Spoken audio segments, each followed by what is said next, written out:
안녕하세요. 오늘 저희가 함께 깊이 살펴볼 내용은요. 원주 침례교회 최동진 목사님의 사사기 강해 설교입니다. 그중에서도 기드온 이야기 바로 앞부분 사사기 6장을 중심으로 좀 파헤쳐 보려고 해요. 네, 반갑습니다. 기드온이라는 인물이 등장하기 직전 이스라엘이 어떤 상황에 처해 있었는지 그 시대적 배경과 영적 상태를 들여다보는 것이 오늘 이야기의 핵심이 되겠습니다. 맞아요. 사실 바로 앞 시대, 그러니까 드보라와 바락 때만 해도 가나안 왕 야빈의 그 강력한 철병거 900대가 이스라엘을 엄청 괴롭혔잖아요. 사사기 4장 3절에 나오죠. 네, 그렇죠. 당시로서는 정말 압도적인 군사력이었을 겁니다. 그런데 이번 기드온 시대를 보면요. 미디안 때문에 이스라엘이 이건 뭐 그냥 괴롭힘 정도가 아니라 완전히 극심한 궁핍에 시달렸다고 나와요. 사사기 6장 6절에요. 네, 표현 그대로 궁핍함이 심한지라 이렇게 기록되어 있죠. 완전히 피폐해진 상태였어요. 대체 왜 이렇게까지 된 걸까요? 이전보다 더 심각해진 것 같은데요? 성경을 보면요, 미디안 혼자가 아니었어요. 아말렉, 그리고 동방 사람들이라고 불리는 이들까지 합세해서 쳐들어왔다고 하죠. 아, 새 부류였군요. 네, 근데 그 수가 뭐랄까 상상을 초월해요. 사사기 7장 12절 같은 데 보면 메뚜기 떼 같다, 해변의 모래처럼 많다 이렇게 표현하고 있거든요. 그야말로 엄청난 대군이 몰려온 거죠. 메뚜기 떼, 해변의 모래. 정말 가늠하기 힘든 숫자네요. 여기서 최동진 목사님 설교에서도 특별히 주목하는 족속이 바로 아말렉입니다. 아말렉이요? 출애굽 때 처음 만난 그 아말렉 맞죠? 맞습니다. 이스라엘 백성이 홍해를 건너서 그러니까 하나님의 구원을 상징하는 그 세례의 경험, 고린도전서 10장에서도 바울이 언급하죠. 바로 직후에 처음으로 싸웠던 대적이 바로 아말렉이에요. 아, 맞아요. 그때 이스라엘은 군대도 제대로 없었을 텐데요. 그렇죠. 전력상으로는 뭐 게임이 안 되는 싸움이었는데 모세가 손을 들고 기도했을 때 여호수아가 나가서 싸워 이겼잖아요. 전적인 하나님의 은혜로 거둔 승리였죠. 출애굽기 17장에 나오는 이야기입니다. 네, 그 유명한 이야기요. 그런데 중요한 건 하나님께서 그때 이스라엘에게 아말렉과 대대로 싸우라고 명령하셨다는 거예요. 출애굽기 17장 16절에요. 대대로 싸우라? 그게 단순히 민족 간의 전쟁만을 의미하는 건 아니겠네요. 네, 설교에서는 바로 그 부분을 영적으로 해석합니다. 구원받은 성도가 이 땅에서 끊임없이 싸워야 할 대상, 바로 우리 안의 육신의 정욕, 또 세상의 유혹과의 영적 싸움을 상징한다는 거죠. 아하, 그래서 사울왕 이야기가 중요해지는군요. 아말렉을 진멸하라는 명령을 어겼다가 맞습니다. 사무엘상 15장에서 사울 왕이 아말렉 진멸 명령에 온전히 순종하지 않아서 결국 하나님께 버림받게 되잖아요.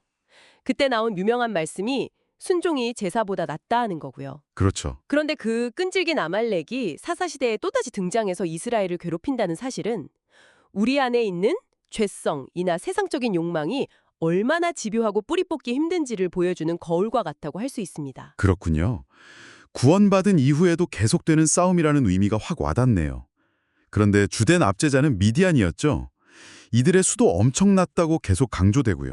근데 미디안 하면 좀 헷갈리는 게 모세의 장인 이드로도 미디안 제사장 아니었나요? 출애굽기 보면 도움을 많이 받았는데. 맞아요. 그리고 또 사사기 4-5장에 나오는 시스라를 죽인 야엘의 남편 헤벨도 겐족속인데 이 겐족속이 미디안과 아주 가까운 관계거든요. 아, 정말 관계가 복잡하네요. 좋을 때도 있고 나쁠 때도 있고. 바로 그 점입니다. 설교에서도 이 부분을 짚어주시는데요. 세상적인 관계나 물질적인 것들이 때로는 우리에게 도움을 주는 것처럼 보일 수 있지만 궁극적으로 의지할 대상이 될 때는 오히려 이렇게 우리를 심각하게 압제하는 원수가 될 수도 있다는 거예요. 아, 도움을 주던 존재가 해를 끼칠 수도 있다. 그렇죠. 그래서 변하지 않는 영원한 도움은 오직 하나님 한 분에게서만 온다는 사실을 이 사건이 역설적으로 보여준다고 해석할 수 있습니다. 결국 이스라엘은 또다시 하나님 보시기에 악을 행했고 그 결과가 7년 동안의 미디안 압제였군요. 산으로 도망가고 굴 파서 숨어 살고. 정말 비참했네요. 네, 사사기 6장 1절부터 5절까지 보면 그 처참한 상황이 잘 묘사되어 있죠.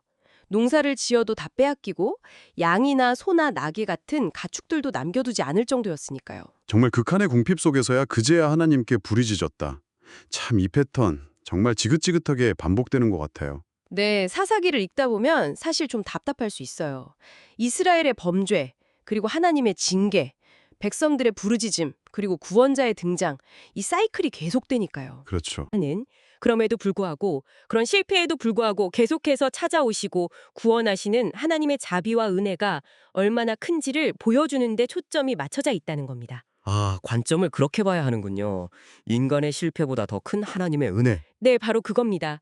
하나님의 신실하심이죠. 오, 그런데 이번에는 그 패턴에 조금 다른 점이 있네요.